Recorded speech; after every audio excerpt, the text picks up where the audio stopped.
నమస్తే, welcome to 99 TV.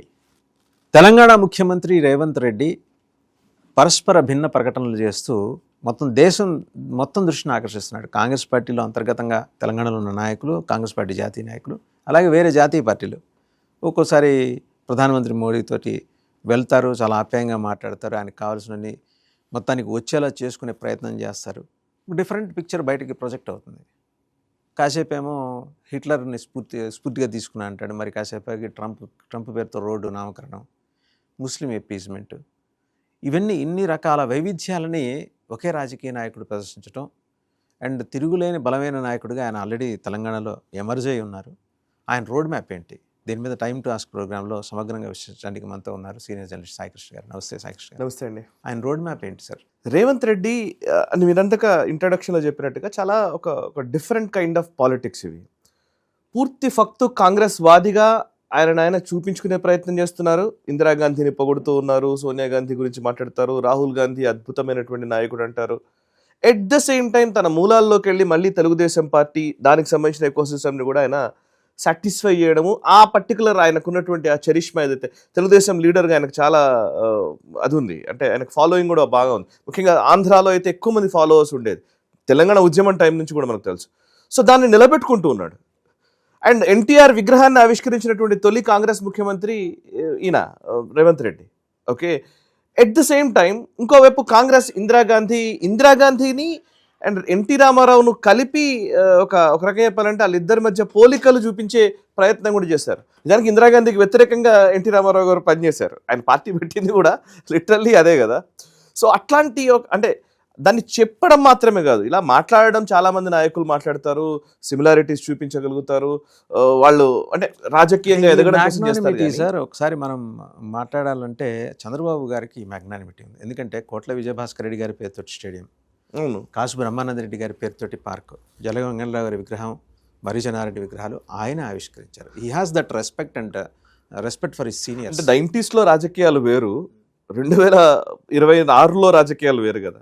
మీరు 90లో చాలా గొప్ప రాజకీయాలు ఉండేది. అట్లీస్ట్ ఆ టైంలో అందరు నాయకుడిని, ఈవెన్ పివి నరసింహారావు గారు పోటీ చేసిన నంద్యాల నుంచి పోటీ చేయడం కావచ్చు, అప్పుడు ఎన్టీ రామారావు గారు నాయకుడిని నిలబెట్టలేదు, తెలుగుదేశం పార్టీ నుంచి అభ్యర్థిని నిలబెట్టలేదు కదా. సో అట్లా ఉందా రాజకీయాలు ఆ టైంలో ఉండేది. క్రమక్రమంగా 2004-05 తర్వాత నుంచి మెల్లిమెల్లిగా తగ్గుతుంది. ఈవెన్ 2009 వరకు కూడా రాజశేఖర రెడ్డి ముఖ్యమంత్రి గారు ఉన్నప్పుడు కూడా ఒక మంచి రాజకీయాలు ఉండేది, ఒక డెకోరం. మరి ఒక పార్టీని విలీనం చేసుకున్న రాజకీయాలు అప్పట్లో లేవు కదండి. అప్పుడు అసలు స్పీకర్ నిర్ణయమే తీసుకునే సందర్భాలు ఎక్కడున్నాయి? అది ఖచ్చితంగా చెప్పాలంటే అది కేసీఆర్ ఇన్వెన్షన్. అది నా లెక్కలో 2014 తర్వాత కేసీఆర్ గారు ఇన్వెంట్ చేశారు, అంటే ఒక స్పీకర్ విచక్షణాధికారాలని ఎలా వినియోగించుకోవచ్చు అని. తర్వాత అందరూ ఫాలో అయ్యారు, అది వేరే విషయం. మేము చంద్రబాబు గారు ఫాలో అయ్యారు, ఈవెన్ మోదీ గారు కూడా ఫాలో అవుతున్నారు ఇవాళ, what ever. So but the point is, ఇవాళ రేవంత్ రెడ్డి ఎలా అయిపోయారంటే, రేవంత్ రెడ్డి ఒక రెలవెన్స్ని ఆయన కోల్పోవట్లేదు. ఫస్ట్ రేవంత్ రెడ్డిని అందరూ మాట్లాడినట్టుగా 2023లో ఆయన అధికారంలోకి వచ్చిన తర్వాత, ముఖ్యమంత్రి అయిన తర్వాత ఆయన ఎంతో కాలం ముఖ్యమంత్రిగా కొనసాగరు అని చెప్పారు. సేమ్ ఎట్లా అంటే 2 ఏళ్ళు ఉంటాడు కావచ్చు, ఆ తర్వాత కాంగ్రెస్ పార్టీ ఎట్లాగూ దింపుతుంది, ఇంకొక నాయకుడు కాంగ్రెస్లో ఒక నాయకుడిని ముఖ్యమంత్రిగా ఉంచడం అనేది జరగదు, వర్గపోరు ఎక్కువగా ఉంటుంది, అందరూ కలిసి ఈయన గద్దె దించుతారు, బికాజ్ ఈయన తెలుగుదేశం మూలాలు ఇవన్నీ ఉన్నాయి కాబట్టి అని అన్నారు. కానీ ఈరోజు 2026లో ఆ మాట అనగలరా ఎవరన్నా నాయకుడు? రేవంత్ రెడ్డిని ముఖ్యమంత్రి పదవి నుంచి తీసే అవకాశం ఉంది అనే పరిస్థితి ఈరోజు ఉందా? ఎవరు అనే పరిస్థితిలో లేరు కదా. స్ట్రాంగ్ లీడర్గా ఎమర్జ్ అయ్యారు, స్ట్రాంగ్ లీడర్గా, ఇంటర్నల్గా స్ట్రాంగ్ లీడర్గా ఎమర్జ్ అయ్యారు. అంటే అంతర్గత విభేదాలన్నిటి అవసరమైతే ఆయన 2023 ఎలక్షన్స్ టైంలో నేను కొంతమంది అనాలిసిస్లు చేస్తూ ఉన్నప్పుడు కూడా నేను ఇద్దరితో మాట్లాడుతున్నప్పుడు అనిపించిన విషయం ఇదేంటంటే, Congress has become BJP has become Congress. అదే అసలు కారణం బీజేపీ 2023లో ఫెయిల్ అవ్వడానికి. ఎలాగో చెప్తాను. అయితే బీజేపీ ఎందుకు ఫెయిల్ అయింది 2023లో అంటే, బీజేపీలో అంతర్గత విభేదాలు విపరీతంగా ఉన్నాయి. అటు బండి సంజయ్, కిషన్ రెడ్డి, లేకపోతే ఈటల రాజేందర్, ఈ మధ్యలో అసలు బేసికల్లీ బీజేపీ అంటే ఇంటాక్ట్గా నడుస్తుంది. ఒకే ఒక నాయకుడు ఏది చెప్తే అది ఆర్గనైజేషన్ మీద నడిచేటువంటి పార్టీ కాస్త అక్కడ వర్గ విభేదాల్లోకి వెళ్ళింది. కాంగ్రెస్ అనేది విపరీతంగా గాంధీ భవన్లో కొట్లాటలు నడుస్తాయి. అంటే ఫ్లెక్సీలో ఫోటో పెట్టలేదని చెప్పేసి విపరీతంగా మీడియా ముందుకు వచ్చి తిట్టిన సందర్భాలు ఎన్ని చూడలేదు మనం. మీరు రిపోర్టర్గా ఎన్ని సంవత్సరాల నుంచి మీరు చూస్తున్నారు. ఫ్లెక్సీలో పేరు లేదని, నా ప్రోటోకాల్లో నా పేరు పెట్టలేదని రచ్చ చేస్తారండి రచ్చరచ్చ చేస్తారు. డైరెక్ట్ మీడియా ముందే అరుచుకునే సందర్భాలు అనేకం ఉంటాయి. అట్లాంటి కాంగ్రెస్ పార్టీలో రేవంత్ రెడ్డి మల్లు భట్టి విక్రమార్క కొంత నొచ్చుకున్నాడు ఏదో విషయంలో అనగానే పరిగెత్తుకుంటూ వెళ్ళి ఖమ్మంలో ఆయన దగ్గరికి వెళ్ళారు, ఆయనతో మాట్లాడారు, ఇద్దరు కలిసి కూర్చొని ప్రెస్ మీట్ పెట్టారు. ముఖ్యమంత్రి తర్వాత చూసుకుందాం, ఫస్ట్ అధికారంలోకి రావడం ఇంపార్టెంట్ అన్నాడు. ఉత్తమ్ కుమార్ రెడ్డితో సఖ్యతగా ఉన్నాడు. సో అంటే ఆల్మోస్ట్ కాంగ్రెస్లో ఉండేటువంటి ఆ వర్గ పోరు అనే మాటను తీసేసి whatever it may be వాళ్ళ అధికారంలోకి రావడమే ఇంపార్టెంట్ అనే ఒక స్ఫూర్తిని confidence of old timers like V Hanumantha Rao garu. V Hanumantha Rao correct, you're right. అసలు వి హనుమంతరావు ఒక రెబెలియస్ థాట్స్ ఉన్న వ్యక్తి కదా. ఈవెన్ రాజశేఖర రెడ్డి టైంలోనే విహెచ్ గారి స్టేట్మెంట్స్ మనకు తెలుసు కదా. సో అంటే ఈ రోజు రేవంత్ రెడ్డి ఎలా అయిపోయారంటే ఆయన మీకేం కావాలి, మీకు ఏ ఆఫర్ చేయగలను అంటే బేసికలీ బిజినెస్లో వీటిలో చెప్తారు కదా, మీకు ఒక నాయకుడు నొచ్చుకున్నాడంటే అతన్ని ఎలా మనము దారిలోకి తెచ్చుకోవాలి, లేదా ఆయన ఎలా ప్లీజ్ చేయాలి, తనకు కావాల్సింది ఎలా ఇవ్వాలి, ఈ విషయాల్లో క్లారిటీ ఉన్నటువంటి వ్యక్తిగా రేవంత్ రెడ్డి కనబడుతున్నాడు. 2026లో ఈ రోజు చూస్తే he's a relevant leader in Congress party, no doubt about it, right. బయట రాజకీయాల్లో చూద్దాం. ఒకవేళ విపక్షాల విషయంలో ఇప్పుడు నిన్నగాక మొన్న ఎందుకు ఈ డిస్కషన్ చేస్తున్నామంటే కూడా నిన్నగాక మొన్న ఒక 2-3 రోజులు, వారం రోజుల నుంచి లిటరల్లీ మాడితే వారం 10 రోజుల నుంచి direct attack on Kishan Reddy. అవును, కిషన్ రెడ్డి గారి మీద విపరీతంగా విమర్శలు చేస్తూ వచ్చారు. అసలు చాలా దారుణమైన మాటలు కూడా మాట్లాడారు. కేసీఆర్ అన్నాడని చెప్తూనే ఈయన అన్నారు అదే విషయం. But at the same time దేని గురించి ఇదంతా అంటే అపాయింట్మెంట్ కోసం మీరు సెంట్రల్ మినిస్టర్లతో అపాయింట్మెంట్లు ఇప్పించట్లేదు, మెట్రో ప్రాజెక్ట్కి మీరు అడ్డుకుంటున్నారు, మీరే ఇప్పించండి అని అంటే కిషన్ రెడ్డి పాప ఆయన ఏం సీరియస్గా రెస్పాండ్ కాలేదు. ఇంత ఏంటని మామూలుగా మాట్లాడాడు. ఇప్పుడు ఏమైంది, అపాయింట్మెంట్ తీసుకున్నారు, ఇద్దరు పోయి అక్కడ ఢిల్లీలో రైల్వే శాఖ మంత్రి అశ్విని వైష్ణవ్ని కలిశారు అండ్ రాజ్నాథ్ సింగ్ గారిని కలిశారు, ఇంకా ఇద్దరు మంత్రుల్ని కలుస్తున్నట్టున్నారు. సో అంటే పాయింట్ ఏంటంటే సో ఆయన గట్టిగా విమర్శించగలడు, అట్ ద సేమ్ టైం ప్రశంసలోకి తీసుకురాగలడు. ఇద్దరు కలిసి సేమ్ స్టేజ్ షేర్ చేసుకుంటూ ఇద్దరు నవ్వుతూ హ్యాపీగా ఉన్నటువంటి విజువల్స్ కూడా మనం చూస్తున్నాం. సో ఇది ఈ మధ్యకాలంలో చాలా అరుదు. అంటే ఫాస్ట్గా ఒక మనిషిని విమర్శించిన తర్వాత, తిట్టిన తర్వాత, ఇలా గట్టిగా మాట్లాడిన తర్వాత ఇమ్మీడియట్లీ మళ్ళీ ఒక స్నేహ సంబంధాలు ఉండడం అనేది చాలా అరుదు కదా. ఈవెన్ మోదీ రాష్ట్రాల్లో అది తెలుగు రాష్ట్రాలు అసలు సాధ్యం కాదు. ఈవెన్ రేవంత్ రెడ్డి గారు మోదీ గారు ముందే ఆయన ఉన్నప్పుడే గుజరాత్ గురించిన ప్రస్తావన తీసుకొచ్చారు. గుజరాత్కి యూపీఏ గవర్నమెంట్ టైంలో విపరీతంగా డబ్బులు ఇచ్చింది అన్న ప్రస్తావన తీసుకొచ్చినప్పుడు మోదీ గారు మాట్లాడారు ఇమీడియట్లీ, అక్కడే ఉంటావు నువ్వే ఇక్కడికి రా అని చెప్పేసి. ఆ రోజు యూపీఏ టైంలో ఇచ్చిన నిధులు కనుక మేము ఇస్తే మీకు సగానికి సగం నిధులు పడిపోతాయి, లెక్కలతో సహా చెప్పారు. సగం నిధులు పడిపోతాయి తెలంగాణకు వచ్చేవి. ఆ రోజు గుజరాత్కి వచ్చిన నిధులు మీకు ఇవ్వాలి అనుకుంటే మాత్రం మీరు నష్టపోతారు. అయినా దాని గురించి ఎందుకు, అసలు నువ్వే అమరస జుడ్జావో సంథింగ్ అట్లాంటి మాట్లాడినాడు. ఇమీడియట్గా ఆయన రియాక్షన్ చూస్తే రేవంత్ రెడ్డి చాలా నవ్వుతూ ఆహ్లాదకరంగానే ఉన్నారు. And he was not uncomfortable.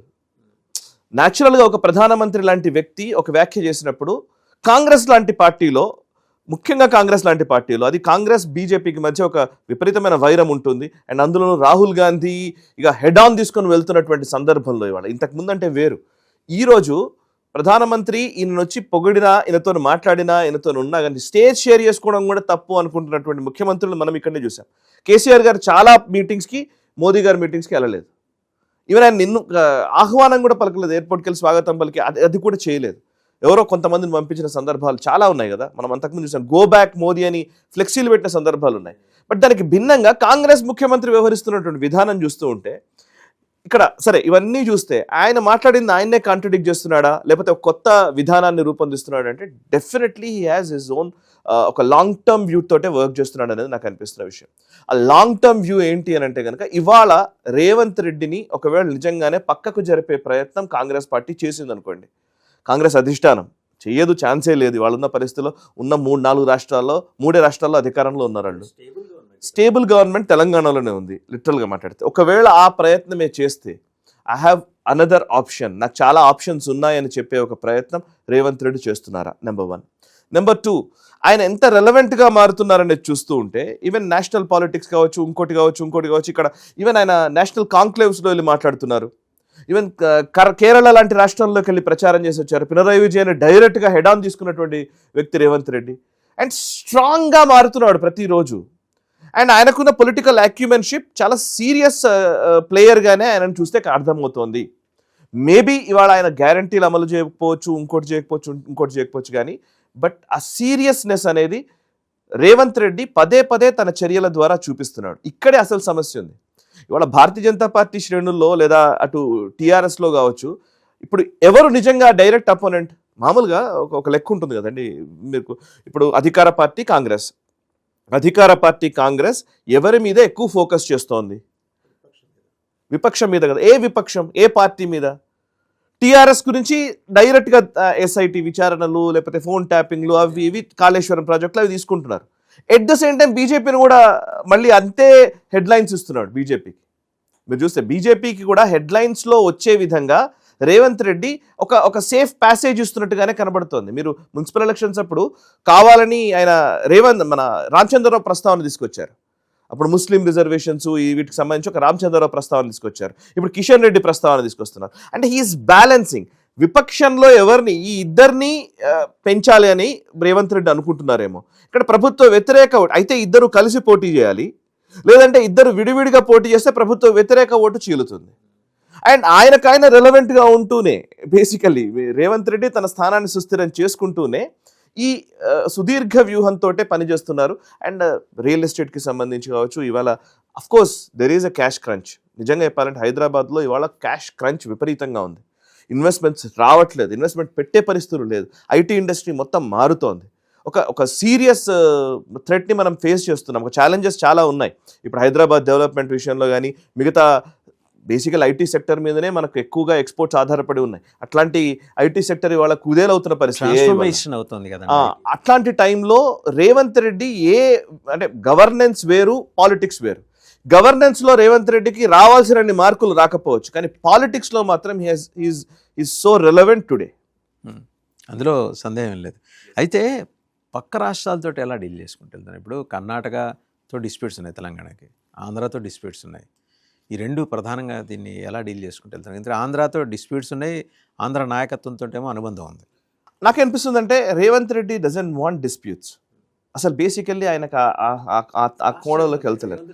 Issues ఉన్నాయి, కానీ అందుకే మీరు ఇష్యూస్ని ఎక్కువ ఫ్లేరప్ చేయట్లేదు. మీరు అబ్జర్వ్ చేస్తూ ఉంటే కర్ణాటకతో కాంగ్రెస్ గవర్నమెంట్ ఉంది కాబట్టి అసలు ఫ్లేరప్ చేయరు. ఆంధ్రప్రదేశ్తో మొమెంటరీగా ఫ్లేరప్ అవుతూ ఉంటాయి అప్పుడప్పుడు. దట్టు ఇప్పుడు ఆంధ్రప్రదేశ్లో ఫ్లేరప్ అయింది అని అంటే కనుక ఈవెన్ ఆయనకంటే రేవంత్ రెడ్డికి నాకు తెలిసి Revanth Reddy next target would be GHMC ఉంటుందండి. వచ్చేది next immediate target is GHMC చాలా కీలకం. జిహెచ్ఎంసీని ఆయన పూర్తిగా కైవసం చేసుకోవాలనేది ఆయన టార్గెట్ పెట్టుకొని పనిచేస్తారు. సో ఆ జిహెచ్ఎంసీని టార్గెట్ చేసుకున్న వ్యక్తి ఇవాళ తెలంగాణ ఆంధ్ర ఇష్యూస్లో ఎందుకో ఎమర్జ్ కాడు అని నేను అనుకుంటున్నా. బికాజ్ ఆయనకున్న వ్యక్తిగతమైనటువంటి చరిష్మా, ఆయన ఈవెన్ కమ్మ సంఘపు మీటింగ్లో అటెండ్ అయ్యారు అండ్ ఎన్టీఆర్ విగ్రహాన్ని ఆవిష్కరించారు, తెలుగుదేశం పార్టీతో సఖ్యతతో ఉన్నారు and government to government transactions విషయంలో సమస్య ఉండకూడదు అనుకుంటున్నారు. ఈవెన్ పవన్ కళ్యాణ్ విషయంలో ఇక్కడ కొంత అడ్డుకునే ప్రయత్నాలు అవన్నీ జరిగినా కూడా అది కొంతకాలం వరకే పరిమితం చేసినట్టుగానే నాకు కనబడుతోంది. అండ్ ఇంకోటి ఏంటంటే ఇక్కడ ఉన్నటువంటి ఈ జిహెచ్ఎంసీలో ఉండేటువంటి ప్రాబల్యం టీఆర్ఎస్కి జిహెచ్ఎంసీ కంచుకోటగా ఉంది చాలా సంవత్సరాలుగా. ఈవెన్ 2023 అసెంబ్లీ ఎలక్షన్స్లో తెలంగాణ వ్యాప్తంగా కాంగ్రెస్ పార్టీకి కొంత మద్దతు వచ్చిన హైదరాబాద్ సీట్లన్నీ టీఆర్ఎస్ తీసుకుంది. ఆల్మోస్ట్ క్లీన్ స్వీప్ అది. ఒక ఎంఐఎం పక్కన పెట్టేస్తే మిగతా హైదరాబాద్ సీట్లు మొత్తం టీఆర్ఎస్కే వెళ్ళినాయి, ఇప్పుడు బీఆర్ఎస్ పార్టీకే వెళ్ళినాయి. సో ఆయన ఆ ప్లేస్లన్నీ తీసుకోవాలనుకుంటున్నాడు. ఇప్పుడు జూబ్లీహిల్స్ ఉప ఎన్నికను కూడా చాలా సీరియస్గా ఆయన ఒక ఛాలెంజ్గా పెట్టుకొని తీసుకున్నాడు, గెలుచుకున్నారు. సో ఇప్పుడు జిహెచ్ఎంసీ టార్గెట్గా పెట్టుకున్నప్పుడు ఆయన మెస్అప్ చేసుకోవడం నేను అనుకుంటున్నాను. అంటే ఒక అనవసరమైన ఒక ప్రతిష్టంభనను బిల్డ్ చేసుకోవాలని అనుకోరు అనేది నాకు కనపడుతున్నది. ఒకవేళ అలాంటి ధోరణితో వెళ్ళినా కూడా రేవంత్ రెడ్డి తన వ్యక్తిగతమైనటువంటి ఇంటర్నల్ లాబీస్ కావచ్చు, వెనకాల ఉండేటువంటి శక్తులు కావచ్చు, ఈవెన్ రేవంత్ రెడ్డికి ఉన్న ఒక అడ్వాంటేజ్ ఏంటంటే అండి ఆయన స్ట్రాటజిస్ట్లనే నమ్ముతాడు. అది ఈ కాలం పాలిటీషియన్స్ ఖచ్చితంగా చేయాల్సిన పని. అంటే ఎవరైనా రాజకీయాలు మారిపోయాయి. గతంతో పోల్చితే ఇప్పుడు గతంలో లాగా మాస్ పాలిటిక్స్ చేస్తానంటే కుదరదు. మాస్ ఓటింగ్ ఏదో జరుగుతుంది, ఒక వేవ్ వచ్చేస్తుంది, ఇంకోటి వేవ్ ఎప్పుడు వచ్చినా కానీ వేవ్ రావాలి అని అంటే ఆర్గనైజేషన్ స్ట్రాంగ్గా ఉండాలి. ఆర్గనైజ్డ్ రాజకీయాలు మాత్రమే నిలబడతాయి. మీరు బెంగాల్ నుంచి ఏ రాష్ట్రం అన్నా తీసుకోండి, ప్రతి రాష్ట్రంలో అందుకే స్ట్రాటజిస్టులుగా ఉండేటువంటి వాళ్లకు రెలవెన్స్ పెరిగింది. మీరు అబ్జర్వ్ చేస్తే గతంతో పోల్చితే ఇప్పుడు ఈవెన్ ప్రశాంత్ కిషోర్లు లేకపోతే ఈవెన్ ఆయన పేరేంటి కాంగ్రెస్ పార్టీకి వర్క్ చేసినటువంటి వ్యక్తి సునీల్ కనుగోలు కావచ్చు, ఇట్లా కొంతమందికి రిలవెన్స్ పెరగడానికి కారణం అదే. శర్మ, ఈవెన్ చాలా మంది ఉన్నారు. ఇట్లా ఎందుకంటే ఈవెన్ రేవంత్ రెడ్డి ఈ ఆర్గనైజ్డ్ పాలిటిక్స్ నమ్ముతాడు. At the same time headlines, అసలు ఎలాంటి నెరేటివ్స్ తీసుకెళ్ళాలి, ఎజెండా ఎలా ఉండాలి అనేది కూడా ఆయనకు అర్థమైన వ్యక్తి. అండ్ ఆయన చూడండి, మీరు రాగానే అందరూ అనుకున్నారు, కానీ ఆయన ఇప్పుడు ఎవరన్నా గ్యారంటీలు మీరు అమలు చేయట్లేదు ఏది మాట్లాడినా కానీ టీఆర్ఎస్ పార్టీ మొత్తం మెసేజ్ చేసి పెట్టింది, ఇన్ని కోట్ల రూపాయల నష్టం పెట్టింది, అసలు డబ్బులు లేని పరిస్థితిలో ఉన్నాం మనం, ఎక్కడ డబ్బులు ఉన్నాయి ఏమున్నాయని ముందే దులిపేసుకున్నాడు రేవంత్ రెడ్డి. సో తెలివిగా చేసిన పనే. అఫ్కోర్స్ అది ఇంకొక 1 year 1.5 years తర్వాత ఆ రిపర్కేషన్స్ వస్తాయి. మొదటి 1-2 yearsలో ఇవన్నీ ఏముండవు. 2-3 ఏళ్ల తర్వాత 4 ఏళ్ల ఎలక్షన్స్కి 1 year ముందు నుంచి ఈ ఇష్యూస్ అన్ని ఫ్లేర్ అప్ అవుతాయి. బట్ ఈ రోజున్న పరిస్థితుల్లో అయితే రేవంత్ రెడ్డికి సంబంధించి మీరు ఇందాక అన్న దాంట్లో ఆర్గనైజేషన్ ని బిల్డ్ చేసుకునే విధానము అండ్ దానికి తగ్గ ఇన్స్టిట్యూషన్స్ని డెవలప్ చేసే విధానము, మీడియా కావచ్చు, లేకపోతే అక్కడ ఉండేటువంటి సిస్టమ్ కావచ్చు, సోషల్ మీడియాని యాక్టివేట్ చేసుకోవడంలో కావచ్చు, అండ్ ఇంకా చెప్పాలంటే నెరేటివ్స్ వార్ని ఎలా నడిపించాలని కావచ్చు, కాంగ్రెస్ బ్రాండింగ్ చేయడం కావచ్చు, తనకు తాను బ్రాండ్ చేసుకోవడం కావచ్చు, ఇవన్నీ ఈ కాలపు రాజకీయాల్లో ఖచ్చితంగా అవసరమైనవి. వీటిని విశ్వసించే వ్యక్తి Revanth Reddy. We cannot forget this. Congress అనగానే ఒక సోకాల్డ్ మన పాత రాజకీయాలు ఎలా ఉంటాయంటే, నాకు ఈ నియోజకవర్గం నాది, ఈ నియోజకవర్గంలో ఏదైనా సరే నేనే చూసుకోవాలి అంటే చాప కింద నీరులా విస్తరించేటువంటి ఒక సోషల్ మీడియా ఉద్యమాల మీద అవగాహన లేకుండా కేవలం ఒక రా పాలిటిక్స్ చేద్దామంటే ఇలా కుదరదు. అండ్ ఆ ఆర్గనైజేషన్ తెలిసినటువంటి వ్యక్తి కాబట్టి రేవంత్ రెడ్డికి అడ్వాంటేజ్ ఉంది ఒకటి. రెండోది, రాబోయే రోజుల్లో మిగతా వాళ్ళెవ్వరినీ రెలవెంట్ కాకుండా ఆయన అడ్డుకోగలడు. ఆయన టార్గెట్ చేస్తున్న కొద్దీ ఈవెన్ కిషన్ రెడ్డి విషయంలోనే మనం అబ్జర్వ్ చేసాం. ఇవాళ ఏమైంది, మెట్రో ప్రాజెక్ట్ కిషన్ రెడ్డి తీసుకెళ్లారు. కిషన్ రెడ్డి హుందాతనం మిగిలింది. ఆయన కిషన్ రెడ్డి ఎంత హుందాగా వ్యవహరించారనేది ఇవాళ ఎస్టాబ్లిష్ అయింది. లిటరల్గా మాట్లాడితే ఆయన ఏదో గిల్లి కజ్జాలు పెట్టుకున్నాడు, నువ్వెంత నేనెంత అని మాట్లాడుకుంటూ ఉంటే ఆ రప్చర్ నడుస్తూ ఉండేది. ఇవాళ మరి మెట్రో ప్రాజెక్ట్ సంబంధించి కేంద్రం ఏం చెప్తోంది, రాష్ట్రం ఏం చెప్తోంది, వాళ్ళ పబ్లిక్ డొమైన్లోకి వచ్చేసిన విషయాలన్నీ. సో అది ఈ గొడవగా మార్చుతున్నంత కాలం ఈ సమస్య పెరుగుతూనే ఉంటుంది. గొడవ అవసరం లేదు అని కిషన్ రెడ్డి అనుకున్నారు. ఈవెన్ రేవంత్ రెడ్డి కూడా అదే అంశాన్ని రేజ్ చేస్తూ వచ్చారు. So larger interest of the state అవసరం లేదు కాన్ఫ్రంటేషన్ అనుకున్నారు, దిగొచ్చారు. ఎనీహౌ అంటే రేవంత్ రెడ్డి ఒక మోడల్ అయితే సెట్ చేశారు. కరెక్ట్. రాబోయే జనరేషన్ ఇప్పుడు నెక్స్ట్ ఒక 1-2 నాకు అనిపిస్తుంది అంటే ఒక నెక్స్ట్ 3-4 months లోపల అసలు యాక్చువల్లీ బీజేపీ వెనకబడుతోంది. నిజంగా మాట్లాడితే బీజేపీ కనుక స్ట్రాంగ్గా ఎదుగుతూ వస్తూ ఉంటే కాంగ్రెస్ వర్సెస్ బీజేపీ గేమ్ చాలా ఇంట్రెస్టింగ్గా ఉంటుంది. మీరు ఇప్పుడు టీఆర్ఎస్ వర్సెస్ కాంగ్రెస్ నడుస్తోంది, కానీ టీఆర్ఎస్ ఇర్రెలవెంట్ అవ్వడానికి పూర్తి అవకాశాలు ఉన్నాయి. 2 సంవత్సరాలు అవుతున్నా కూడా ఇవాళ బీఆర్ఎస్ ఇంకా రెలవెంట్ కాలేదు. మీరు పల్లెటూళ్ళకి ఎగ్జాక్ట్లీ ఇంకా పల్లెటూళ్ళకి వెళ్తే ఇంకా వేచి చూస్తున్నారు, ఏమో బీజేపీ ఎదుగుతుందేమో అని ఎదురు చూస్తున్న సందర్భాలు ఉన్నాయి. బట్ బీజేపీ మాత్రం ఇంకా అలాగే ఉంటుంది. Let's see. Right. Thank you Sai గారు.